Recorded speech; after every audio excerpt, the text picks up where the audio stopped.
송나영의 라디오 오늘.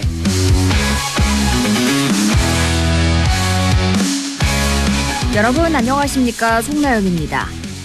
전재수 해양수산부 장관이 오늘 새벽 사의를 표명했습니다. 김건희 여사 특검 수사 과정에서 불거진 통일교 금품 수수 의혹이 결국 현직 장관의 사퇴로 이어졌는데요. 윤영호 전 통일교 본부장은 현금과 명품 시계를 건네며 한일 해저 터널을 청탁했다고 진술했지만 전 장관은 명백한 허위 사실이라며 의혹을 전면 부인했습니다. 하지만 정부에 누를 끼칠 수 없다며 사의를 밝혔는데요. 이재명 대통령은 즉각 사의를 수용하며 지위 고하를 막론한 엄정 수사를 재차 강조했지만 정치권의 공방은 더욱 거세지고 있습니다. 국민의힘은 이제 여당을 특검할 차례라며 총공세에 나섰는데요. 과연 통일교 게이트의 서막이 시작되는 걸까요? 전재수, 정동영, 나경원, 임종성, 김교환 여러 정치인의 이름이 나오고 있는데요. 대체 통일교는 무슨 이유로 정치인들에게 돈을 뿌려댄 걸까요? 철저한 수사를 통해 진실이 하루빨리 밝혀져야겠습니다. 안동문화방송 라디오 오늘 광고 듣고 시작합니다.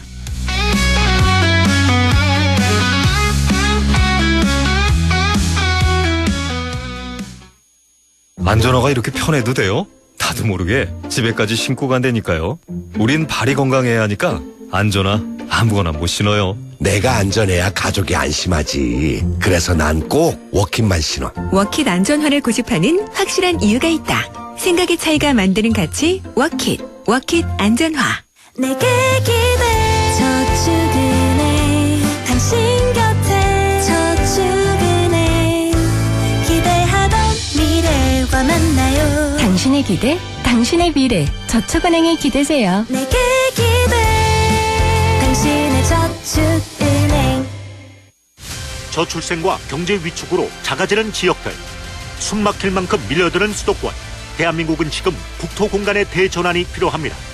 17개 시도를 수도권, 충청권, 광주, 전남, 대구, 경북, 부울경 5개 초광역권과 강원, 전북, 제주의 3개 특별자치도로 묶어 권역별 메가시티로 재편하는 5국 3특 국가균형 성장 전략.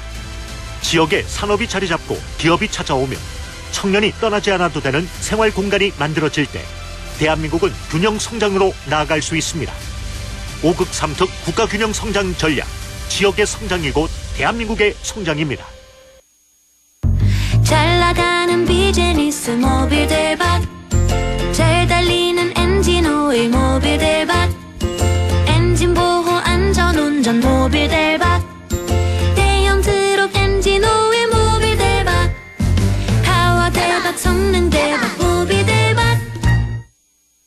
12월 11일 목요일 라디오 오늘입니다. 1부 생활 속 법률 문제를 쉽고 명쾌하게 풀어봅니다. 안형진의 쾌도 난법 안형진 변호사와 함께하고요. 2부 이슈 오늘에서는 영주시의 AI 기반 1인 가구 안부 살핌 서비스가 주목받고 있는데요. 잠시 후 영주시 복지정책과 희망복지팀 김은규 팀장 연결해 이야기 들어봅니다.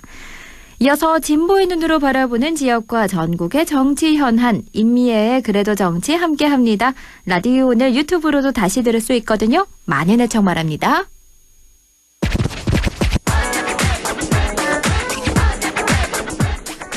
안형진의 쾌도 난법, 우리 지역과 생활 속 문제를 법적인 관점에서 쉽고 재밌게 풀어봅니다. 안형진 변호사 연결합니다. 안녕하세요. 네, 안녕하십니까. 안형진 변호사입니다. 네, 요즘 스마트 시스템이 사회 전반에 변화를 가지고 있는데요. 특히나 그중에서도 강원도 강릉시가요. 스마트 교통체계를 도입해서 교통의 신속성과 안정성이란 두 마리 토끼를 잡았다고 하는데요. 지금 시민들로부터 호평을 얻고 있다고요? 네, 그렇습니다. 강원도 강릉은 제가 이 방송에서 여러 가지 사례로 소개해드린 바 있는데요. 네. 예를 들면 국내 빅4 병원 중 하나인 아산병원을 유치해서 1996년도죠. 강릉 아산병원을 만들고 최근 2021년에는 상급 종합병원으로 지정까지 받아서 이제 영동 지역의 상급 종합병원급 의료 수요에 대해서 잘 대응하고 지역민의 건강을 챙기고 있다는 사례였는데요. 네. 좀 강릉 아산병원을 지금부터 약 30년 전인 1996년에 유치했던 보면은 우리 상급 종합병원이 단 한 곳도 없는 우리 지역 정치권이 반성해야 될 부분이 분명하다 보이고요. 네. 그 또 하나는 한번 기억을 환기시키기 위해 말씀드리면은 그 강릉에 있는 강릉지원이라고 있습니다. 그 법원인데요. 안동에는 안동지원이 있고 상주지원 그리고 영덕지원, 의성지원, 경북 북부에는 이렇게 4개 지원이 있습니다. 네. 근데 이제 강릉지원은 전국 유일하게 그 지원이지만은 단독 1심에 대한 항소심을 할 수 있고요.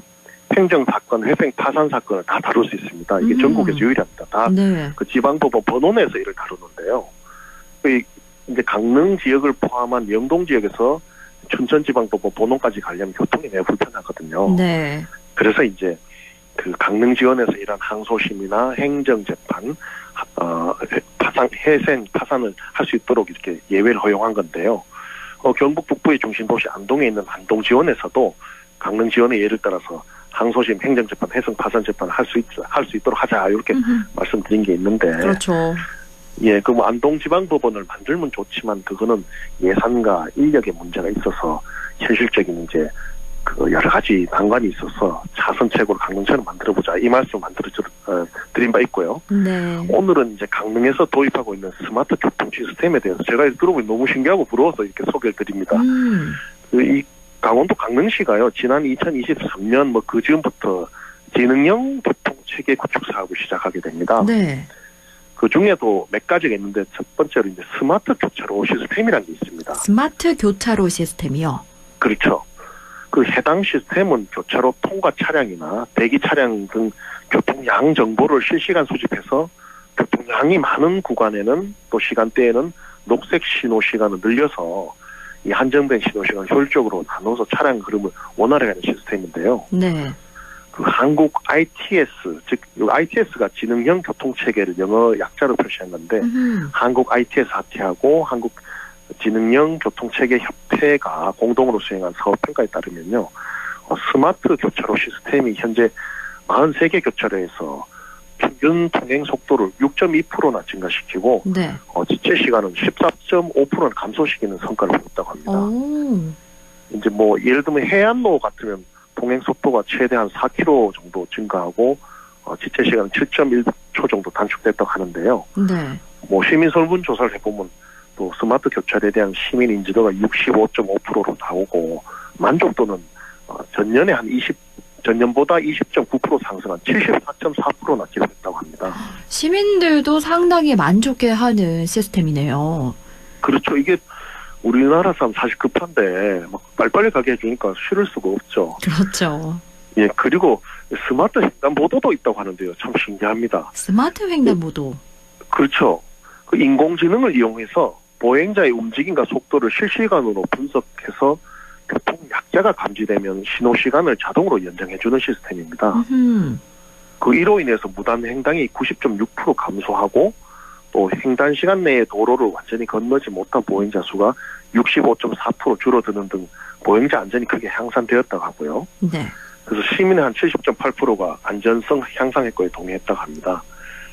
좀 이게 신기한 게 많은데 또 하나 지난달 26일부터는 스마트 버스 승강장을 정식 운영하며 대중교통 이용 여건 개선에 나섰는데요. 네. 버스 승강장이 뭐가 스마트가 되나 이렇게 저도 조금은 있었는데 살펴보니까 냉난방 시스템, 또 온열 의자, 에어 커튼, 자동문, 미세먼지 센서 등을 갖춘 실내형 승강장으로 이제 혹석이나 혹한기에도 쾌적하게 버스를 대기할 수 있는 환경을 제공한다고 합니다. 특히나 요즘 기후 이상 현상 때문에 혹한이나 혹서가 지속되는 기후가 계속 나타나거든요. 그렇죠. 여기에 더욱 맞는 시스템이죠. 그래서 시민들도 당연히 쉬실 수 있는데 특히나 배달 노동자분들도 쉴 수 있는 공간이 되는 거죠. 그렇겠네요. 예. 그래서 승강장 내부 스크린에는 외부 폐쇄로 텔레비전 영상과 또 버스 정보 시스템이 연계돼서 정류장으로 접근하는 버스 위치를 실시간으로 확인할 수 있고요. 더해서 지역 관광 정보, 실시간 교통 상황을 검색할 수 있는 터치 기반의 안내 시스템도 설치되어서 뭐 관광객도 그렇고 시민도 그렇고 필요한 정보를 광범위하게 실시간 확인할 수 있다고 합니다. 네. 이게 또 운영 체계가 통합 관리 시스템을 기반으로 하는데요. 네. 다시 말씀드리면 도시정보센터와 실시간 연계되어서 이제 기온 아까 말씀드린 뭐 냉난방 제어라든지 자동문 개폐 시간 조정 등이 이루어질 수 있게 설계됐다고 합니다. 참 요즘 어르신들이 세상 참 좋아졌다 이런 말씀 많이 하는데 저도 그런 말씀을 참 제 그 말이 나오더라고요. 네.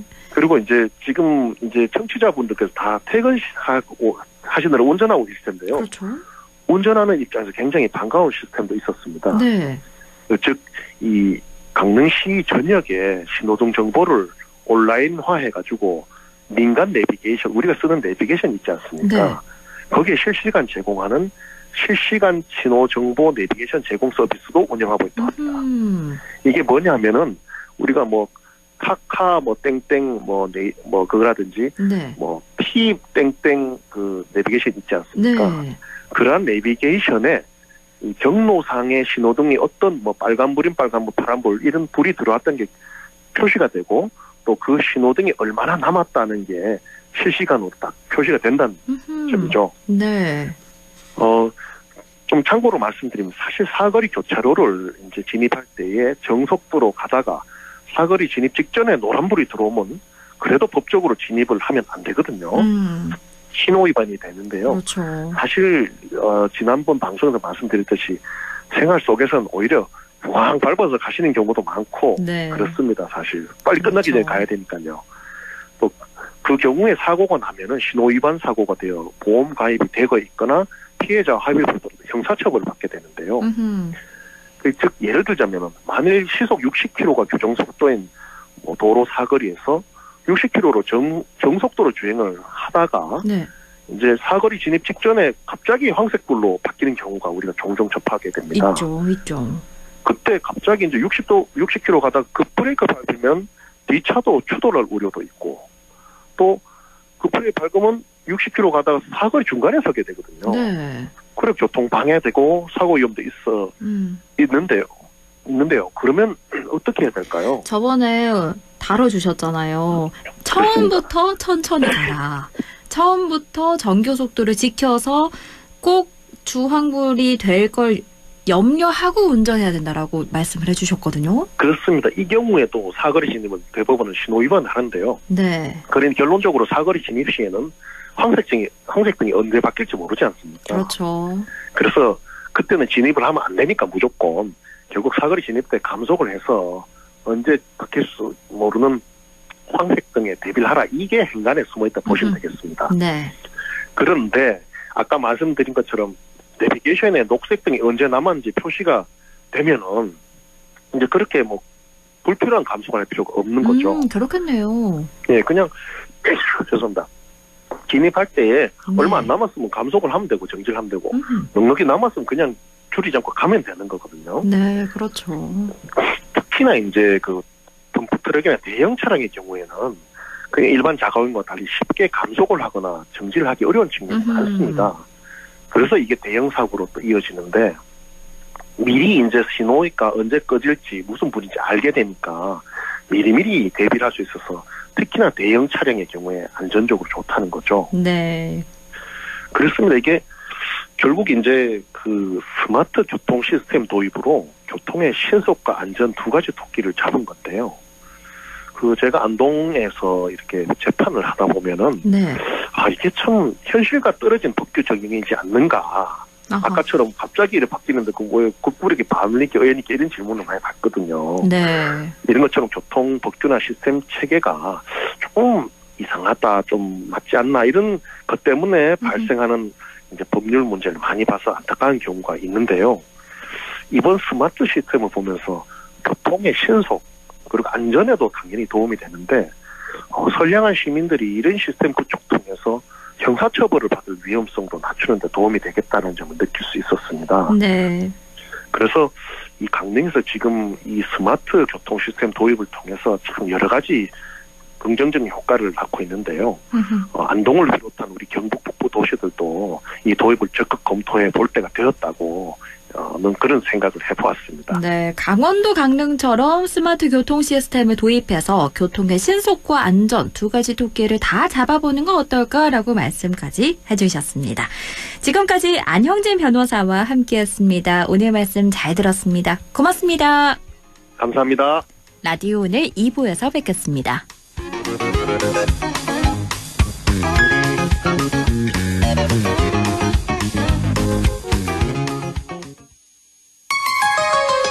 MBC 라디오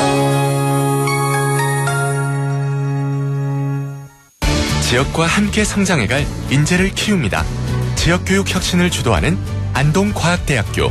새로운 도전을 위한 성인학습자 평생직업교육. 해외 우수인재 지역정착을 위한 명품 교육과정 혁신. 대학이 지역의 미래다. 혁신을 주도하는 안동과학대학교. 아, 땡긴다 땡겨. 매콤 새콤 달콤한 맛. 무침에는 역시 땡기네 가오리. 장례식장 등 각종 대소사 최고의 인기 메뉴 땡기네 가오리. 물이 생기지 않아 언제 어디서든 포장 배달 택배 모두 가능한 안동 땡기네 가오리. 054-852-4988. 한순간에 일어나는 금융사기 예방과 대처법 알려드립니다. 첫 번째, 매일 문자 메시지에 있는 확인되지 않은 링크는 클릭하지 마세요. 개인정보 유출의 통로가 될 수 있습니다. 두 번째, 주민등록번호, 통장 비밀번호 등 개인정보를 전달하지 마세요. 대한민국의 공공기관에서는 전화나 문자 메시지로 개인정보를 요구하지 않습니다. 세 번째, 금융사기 피해가 의심된다면 112에 신고하고 해당 은행 고객센터에 전화하세요. 해당 계좌의 지급정지를 요청할 수 있습니다. 네 번째, 금융사기 피해 금액에 대해서는 해당 은행을 방문하여 피싱사기 피해금 환급을 신청하세요. 다섯 번째, 은행의 보안 서비스를 적극 활용해주세요. 확인되지 않은 PC에서는 이체가 안 되게 하거나 해외 IP를 차단하는 등 금융사기 예방이 가능한 서비스를 이용할 수 있습니다. 한순간의 클릭으로 일어나는 금융사기 예방과 대처법을 꼭 기억해주세요.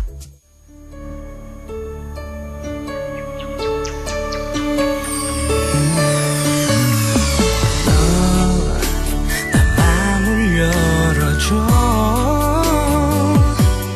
다가가 나 속삭이도록 언제나 내 생각으로 행복해야 해요. MBC Radio.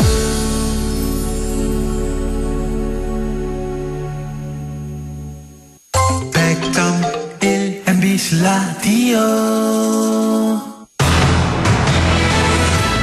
6시 22분 55초 지나고 있네요. 이슈 오늘입니다. 우리 사회 곳곳에 AI 기반 스마트 시스템이 아주 빠르게 자리 잡고 있는데요. 영주시에서는 AI를 활용해 1인 가구 안부 살핌 서비스를 확대해서 스마트 돌봄 정책이 주목받고 있는데요. 영주시 복지정책과 김은규 희망복지팀장 연결해 이야기 나눕니다. 팀장님 안녕하세요. 네, 안녕하세요. 반갑습니다. 네, 반갑습니다. 최근에 영주시가 AI 기반 1인 가구 안부 살핌 서비스를 확대하고 있는데 영주시가 이 사업을 본격적으로 추진하게 된 배경이 어떻게 되나요? 네, 가장 큰 이유는 우리 사회의 빠른 변화입니다. 현재 영주시도 1인 가구가 48%를 차지할 정도로 혼자 사는 인구가 빠르게 늘고 있습니다. 네. 특히 요즘은 고령층뿐만 아니라 청년과 중장년까지 다양한 계층에서 1인 가구가 증가하면서 이전에는 크게 드러나지 않았던 고립과孤独 문제가 사회적 이슈로 떠오르게 되었습니다. 네. 실제로 혼자 지내는 분들 중에서 위기 상황을 제때 발견하지 못해 사고로 이어지는 안타까운 사례도 전국적으로 발생하고 있는데요. 기존의 복지체계만으로는 이런 사항들을 조기에 파악하는 데 한계가 있다는 점도 확인되었습니다. 네.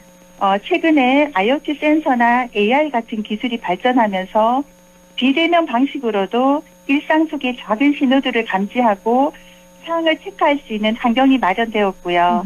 그래서 이제 기술적인 발전과 기반 덕분에 지자체가 더 촘촘하게 1인 가구를 돌볼 수 있는 시스템을 구축할 수 있게 되었고 정부 차원에서 요즘은 지역사회 돌봄 강화를 중요한 정책 방향으로 제시하고 있습니다. 그렇죠. 이러한 다양한 변화들이 맞물리면서 결국 혼자 사는 가구라도 사회가 함께 살핀다는 돌봄 안전망을 구축해야 한다는 공감대가 형성되었고 그 결과 1인 가구 안부 살핌 서비스를 본격적으로 추진하게 되었습니다. 그렇군요. AI와 IoT 기술을 활용한 스마트 돌봄 체계다라고 설명을 해주셨는데 그러면 네. 이 1인 가구 안부 살핌 서비스가 구체적으로 어떤 시스템인지 조금 더 자세히 알려주실까요? 네. 1인 가구 안부 살핌 서비스는 전력망과 통신 사용량을 AI 데이터를 통해 분석하고 이상 징후 감지되면 우리 읍면동 담당자에게 알람을 전송하는 시스템으로 운영됩니다. 알람이 전송되면 우리 담당자가 1차적으로 유선 확인을 하고 그 확인이 안 될 시에 2차적으로 방문을 하여 위기 상황에 미리 대응하고 있습니다. 그렇군요. 그리고 이 기술적인 돌봄뿐만 아니라 분명히 사람의 온기가 필요한 부분이 있을 텐데 다양한 지역사회 구성원들이 참여하는 사람 중심의 복지망은 어떻게 운영되고 있나요?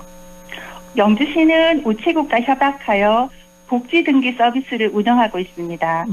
생활 밀착형 인적 안전망인 집배원을 통해 복지 등기를 전달하고 그 결과를 전달받아 이상 징후가 있는 가구에 읍면동 맞춤형 복지 담당자들이 직접 방문하여 위기 상황에 대비하고 있습니다. 이와 함께 우리는 중장년 1인 가구를 위한 건강음료 배달을 통해 중장년 1인 가구의 고독사 예방에도 노력하고 있습니다. 건강음료로 배달원이 주산에 직접 안부를 확인하면서 단순한 행정을 넘어 단계지향적인 복지 안전망에 사람의 따뜻한 손길을 더해서 반응이 참 좋은 상황입니다. 그럴 것 같아요. 그리고 우리가 보통 고독사 하면 보통 어르신들을 떠올리기 쉬운데 말씀해 주셨다시피 1인 가구가 청년과 중장년에서도 증가하고 있단 말이죠. 그런 만큼 예. 영주시에서는 청년 고독사 예방 프로그램도 추진할 계획이라고요? 네, 영주시는 2026년도에 영주시 종합사회복지관과 함께 청년 고독사 예방을 위한 프로그램을 준비 중입니다.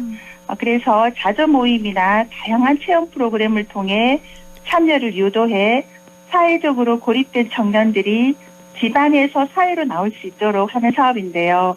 누구나 손쉽게 참여할 수 있도록 내년에 대대적으로 홍보할 예정입니다. 그렇군요. 이렇게 최근 늘어나는 청년 고립 문제에 대해서도 철저한 대책을 준비하고 있고요.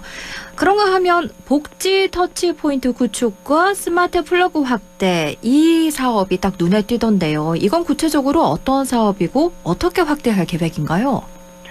이거는 이제 신규시 책임 복지 터치포인트는 우리 주변에 자주 접할 수 있는 지역 상점을 중심으로 복지 사각지대를 해소하고 고독사를 예방하기 위해 추진한 사업인데요. 먼저 우리 동네 사정을 가장 잘하는 작은 슈퍼마켓을 중심으로 복지 터치 포인트를 지정해 위기 상황에 발생한 이웃을 발굴하는 지역생활 밀착형 안전망을 형성하도록 할 계획입니다. 네. 그래서 이제 2026년도에 우리 시범으로 3개소 정도를 운영할 예정이고요. 그리고 또 스마트 블로그는 그동안은 이제 SK 스페셜티의 지원을 받아서 운영해 왔습니다. 근데 올해 이제 지원 종료가 되면서 영주시에서는 2026년도에 내년에 예산을 편성했습니다. 그러니까 총 100가구를 지원해 왔는데요. 내년부터는 150가구로 확대하여 고독사 예방에 주력할 예정입니다. 그렇군요. 복지 터치포인트 구축과 스마트 플러그 확대 계획을 가지고 계십니다. 그렇다면 영주시 스마트 돌봄 정책의 최종 목표는 어떻게 되나요? 우리 영주시 스마트 돌봄 정책의 최종 목표는 기술을 통해 누구도 소외되지 않는 돌봄 도시를 만드는 것입니다. 네. 단순히 우리가 위기 상황을 감지하는 수준을 넘어서 시민들의 일상 속에서 변화와 위험 신호를 미리 찾아내고 또 필요한 지원이 제때 전달되도록 하는 지속 가능한 지역 돌봄 생태를 구축하는 게 핵심입니다. 네. 특히 우리는 고령층뿐 아니라 청년과 중장년 1인 가구까지 아우르는 전생에 맞춤형 돌봄 체계를 실현하는 것이 목표입니다. 스마트 기술이 사람을 대체하는 것이 아니라 주민들의 안전을 더 촘촘하게 지키는 도구로 기능하도록 만드는 것이죠. 어떻게 보면. 결과적으로는 우리가 위험을 발견하고 대응하는 도시가 아니라 위험이 발생하지 않도록 미리 살피는 도시, 즉 예방 중심의 스마트 복지 도시를 만드는 것이 영주시가 지향하는 최종 목표입니다. 그렇군요. 예방 중심의 스마트 복지 도시를 구축하는 게 지향하는 최종 목표다라고 말씀을 해주셨습니다.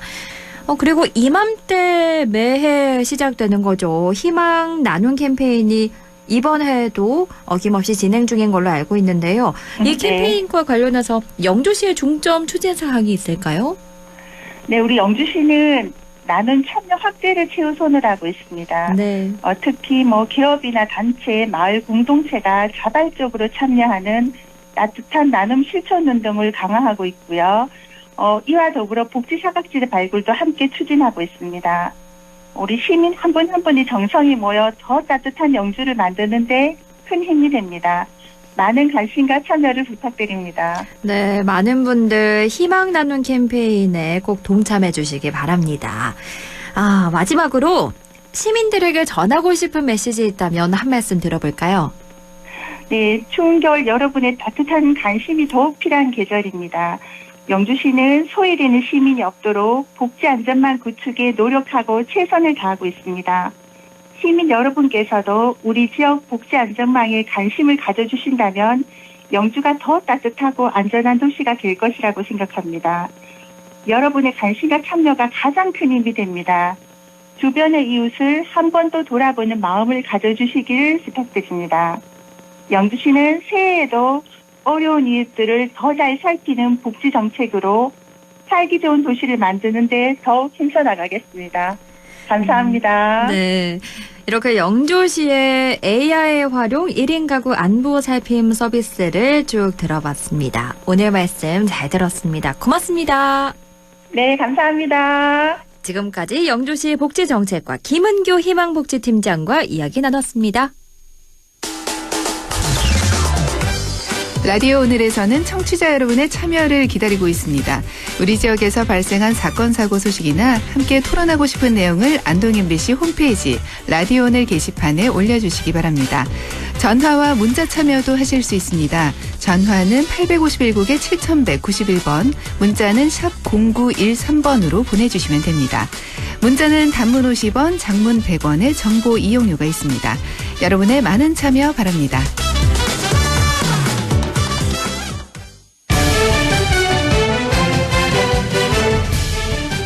임미의 그래도 정치, 진보의 눈으로 지역의 현안과 전국적인 정치 현안 짚어봅니다. 더불어민주당 임미애 의원과 함께합니다. 의원님 안녕하세요. 예, 안녕하세요. 더불어민주당 임미애입니다. 네, 내란 특검이 12.3 당시 추경호 원내대표와 통화해서 비상계엄의 자발적 조기 해제를 약속하고 협력을 요청한 사실이 특검 공소장을 통해 드러났는데요. 어떻게 보셨나요? 이게 이 비상계엄의 위헌성, 그리고 국회 봉쇄의 부당성, 이런 거를 바로잡아야 할 당시 여당 원내대표가 자신의 책임을 방기한 것이다라고 저희는 보고 있고, 이건 매우 중요한 범죄다 보고 있거든요. 네. 계엄 당일날 그 추경호 의원하고 윤석열이 통화를 했다는 거잖아요. 그렇죠. 그리고 윤석열이 비상계엄이 보안을 요하는 거기 때문에 미리 얘기하지 못해서 미안하다. 그러니까 미리 사전에 인지를 하지 않았다는 건 확실한 것 같아요. 그런데 네. 오래 안 갈 거니까 걱정하지 마라. 이제 내가 잘하겠다. 이렇게 얘기했다 그러거든요. 그러니까 저는 이 특검이 오래 안 갈 거니까 걱정하지 마라라는 이 말을 추경호는 이렇게 해석을 한 거죠. 윤석열이 계엄을 곧 해제할 것이다라고 여겼기 때문에 계엄령이 이행되는데 여당으로서 이것을 협조를 해야 되는 거지, 이것을 나서서 해제 결의를 한다든가 의결을 한다든가 해서는 안 된다라고 봤다는 거죠. 그래서 네. 의원들을 표결에 참여하는 것을 방해하려고 했던 것 아닌가 이렇게 보고 있습니다. 근데 이런 거 보면 사실 국회 여당도 그랬고 사법부도 법원행정처 중심으로 개헌 발효 후에 어떻게 사법권을 넘길까를 논의했다는 거 아닙니까? 그렇죠. 그리고 행정부도 그렇고. 저는 대한민국의 민주주의를 지킨 사람들은 그러고 보면 정말 거리에 나왔던 국민들이지 소위 나라를 운영한다고 하는 소위 엘리트라고 하는 사람들, 권력의 중심에 있었던 사람들은 민주주의의 기본도 제대로 알고 있지 못하는 사람들이 아니었는가 매우 부끄럽다라는 생각이 좀 듭니다. 네.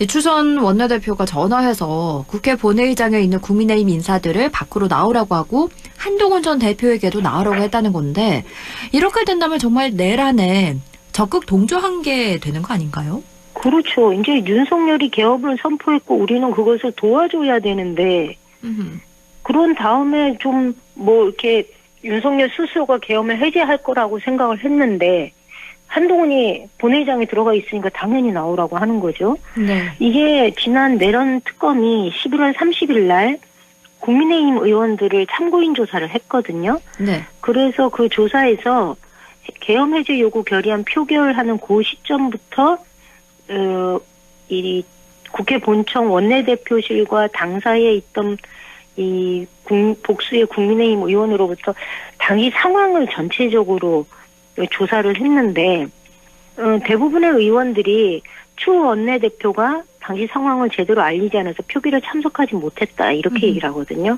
네. 그러니까 의도적으로 표결을 방해한 게 맞지요.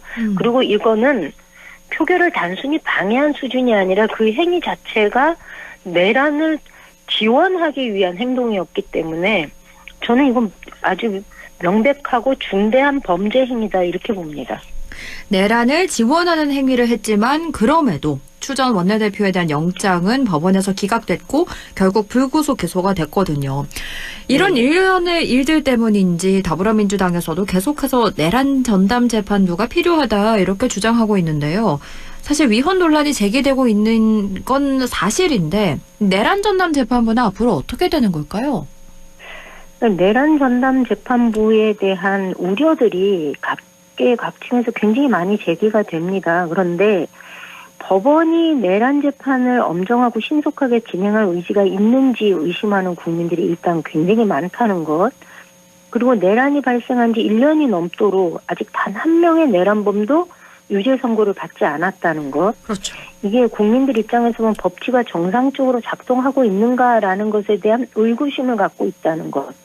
그래서 내란 전담 재판부에 대한 요구가 국민들 사이에서도 있는 건 맞고요. 그렇지만 이 사법개혁에 찬성하는 건 맞지만 국민들이 우려하는 부분들이 많은데 민주당 단독으로 이것을 진행하기는 어렵습니다. 그래서 위헌성이나 위법성 여러 가지 제기되는 논란들 이런 것도 깔끔하게 없애고 이것이 처리되지 않을까라는 생각이 들고 저희 9일날 정기에 마무리하던 날 네. 대통령하고 원내 지도부하고 저희 저녁을 먹는 자리에서 한간에 대통령이 이심부터 하자는 이런 메시지가 나왔다는 말도 있고 오늘 저희 의총에서도 당정대가 한치의 의견 차이도 없이 의견에 대한 조정이 이루어졌다라는 얘기를 하는 걸로 봐서 저는 조만간 이 문제는 어떤 식으로든 결말이 나올 것 같습니다.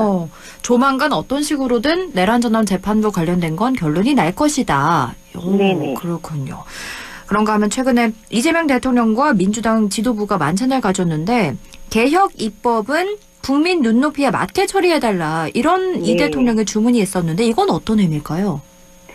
말 그대로인 것 같습니다. 아까 말씀드린 대로 정기국회 폐회 계기로 해서 만들어졌고 예산안이 합의 처리되고 법정 시의를 지켰으니까 대통령 입장에서도 굉장히 그 원내 지도부에 대한 감사의 뜻을 전하고 싶었던 것 같아요. 그런데 이 자리에서 대통령이 개혁이 힘들기는 한데 국민 눈높이에 맞춰서 합리적으로 처리되면 좋겠다라고 발언한 걸로 봐서 저는 이 내란 전담 재판부 설치 법안에 대해서 그래도 뭐 신중하게 좀 처리를 해달라. 이게 사실 처리해놔 놓고 위헌 논란이 생기고 또 뭐 가처분 소송 들어가고 하면 이게 안 하니만 못하거든요. 실효성에 문제가 제기될 수밖에 없거든요. 그래서 이거는 서두른다고 될 일은 아니다라는 걸 뭐 저희 의원들 다수도 그렇고 지도부도 그렇고 대통령실도 그렇게 인식하고 있는 게 아닌가 싶습니다. 그렇다면 현재 이 내란 전담재판부를 둘러싼 다양한 검토와 공론화 과정이 당분간 이어진다 이렇게 보면 될까요? 예, 그럴 것 같습니다. 당분간은 뭐 충분한 수기 그리고 공론회장이 열릴 거라고 저는 보고 있고요. 또 저희 당에서도 이 문제와 관련해서 전문 자문단들에게 이 건과 관련된 의견을 좀 의뢰해 놓은 상황이어서 그 의견이 나오면 저희가 좀 광범위하게 공론화할 수 있는 시간을 가질 거라고 봅니다. 그리고 저는 이 모든 과정이 사법부에 대한 또 다른 압력이다라고 저는 봅니다.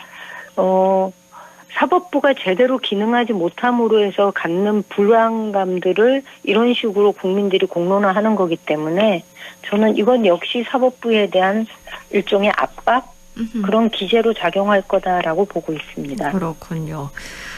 그리고 지난주에 이어서 이재명 대통령이 다시 정치 개입 논란을 일으킨 종교단체 강제 해산 방안을 검토하라라고 법제처에 지시를 했는데요. 이건 어떤 의미일까요?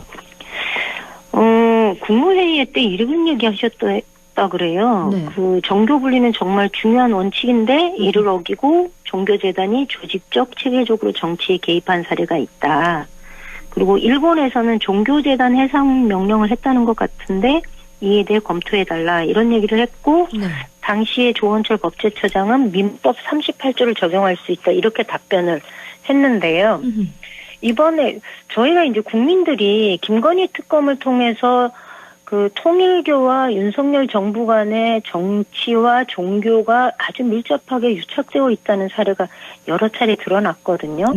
뭐 22년도에는 통일교 단체 자금이 약 1억 원가량이 국민의힘 의원들한테 쪼개기로 후원됐다는 것, 그리고 또 23년도에는 전당대회를 앞두고 특정 후보 밀기 위해서 통일교 교인이 대거 입당했다는 것, 그리고 대표적으로 권성동 의원 또 그 1억 원 수수로 구속된 거, 그 다음에 윤영호 본부장이 통일교회 수건사업 청탁을 위해서 김건희한테 금품을 건넸다는 것. 그래서 저는 전현직 정치인들이 통일교로부터 부적절한 후원을 받았다는 의혹이 지속적으로 제기되고 있는 상황이어서 대통령 입장에서는 이런 문제를 이번 기회에 확실하게 끊어내야 되지 않겠느냐라는 뜻이라고 저는 보고 있고요. 통일교가 정치에 이렇게 관여해서 아까 일본의 사례를 대통령이 얘기하셨는데 제가 자료를 찾아보니까 22년도에 아베 신조 전 총리가 피격이 돼서 사망하면서 당시 범인이 그랬거든요.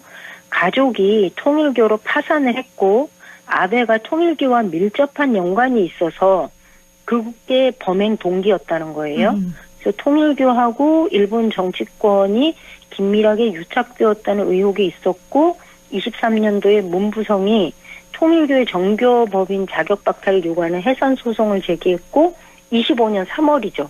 올해 3월에 도쿄지방법원이 통일교의 법인격을 박탈했거든요. 그러니까 이 종교가 공공복리의 해로운 집단이다라는 것이 법적으로 인정이 되면서 법인격을 박탈당한 거여서 저는 이런 사례가 우리 국내에서도 벌어지지 말라는 법이 없다라는 생각이 듭니다. 그럼 실제로 우리나라에서도 종교단체 해산이 가능한 건가요? 저는 조원철 법제처장이 민법 38조 적용하면 가능하다라고 얘기를 했다 그러거든요. 38조에 보면 법인이 목적 이외의 사업을 하거나 설립 허가 조건이라는 게 있잖아요. 우리는 이러이러한 사업을 이러이러한 정신으로 하겠다 이런 게 있는데 그 법인 설립할 때 원래 그렇게 하거든요.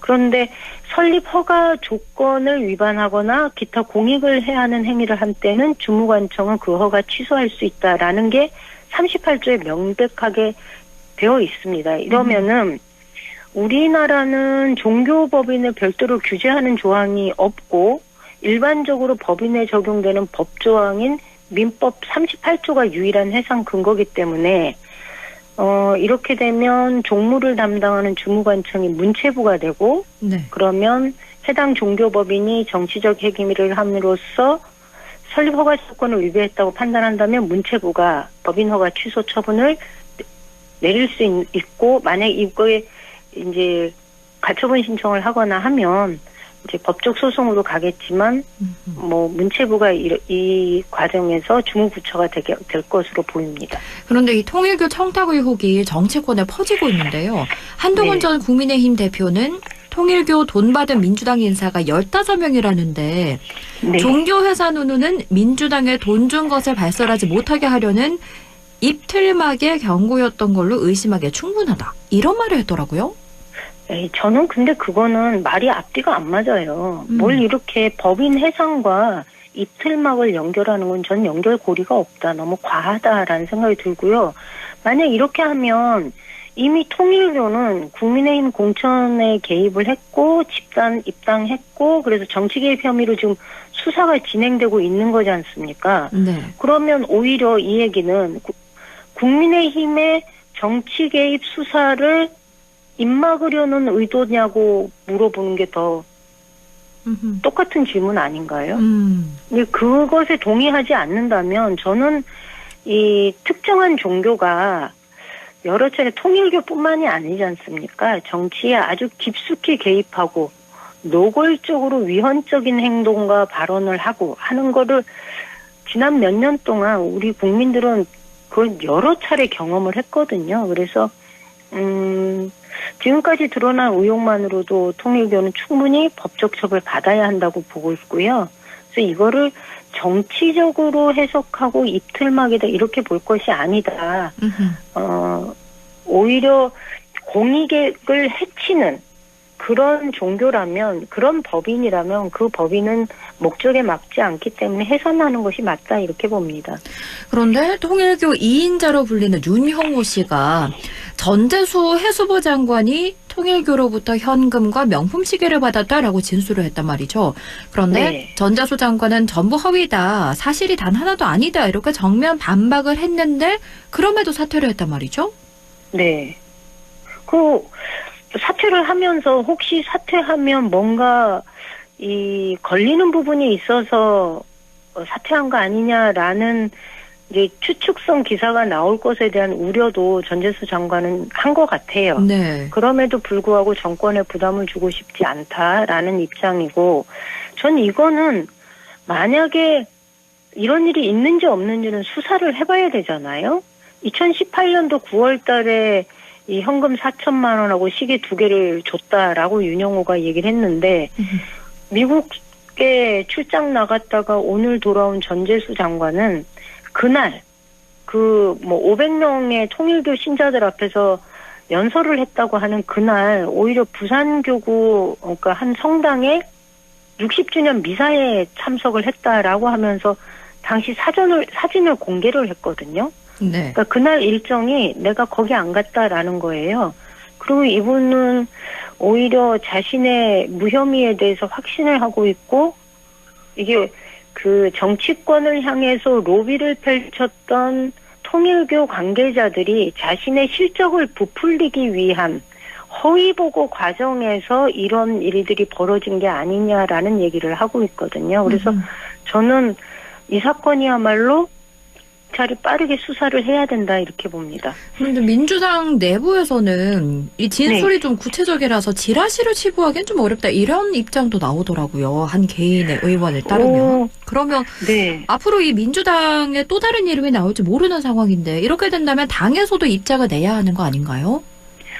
대통령께서 이것과 관련된 의혹에 대해서는 여야 지휘구와 막론하고 엄정하게 수사해라라고 했거든요. 네. 그리고 당에서도 어저께 입장을 그렇게 밝혔고요.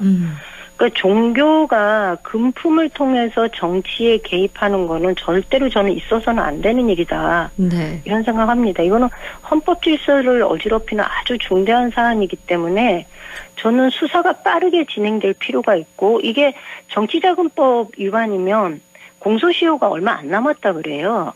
7년인가 그렇기 때문에 올해 말에 이게 끝나는 것 같아요. 그러니까 다른 그 제목으로 뇌물죄 뭐 이런 얘기 하던데 저는 뇌물이라는 거는 또 대가성의 여부가 뭐 이렇게 이러저러하게 얘기가 되어야 되는 거여서 뭐 어떤 것이 상황이 되더라도 전 이거는 빠르게 수사에 들어가야 된다. 그리고 민주당에 누군가의 이름이 나온다면 그래서 사실이 밝혀진다면 그런 일이 있다면 그거는 처벌받아야지요. 네. 이렇게 통일교 청탁을 둘러싼 논란들까지 짚어봤습니다. 지금까지 그래도 정치 더불어민주당 임미애 의원과 함께했습니다. 고맙습니다. 네, 고맙습니다.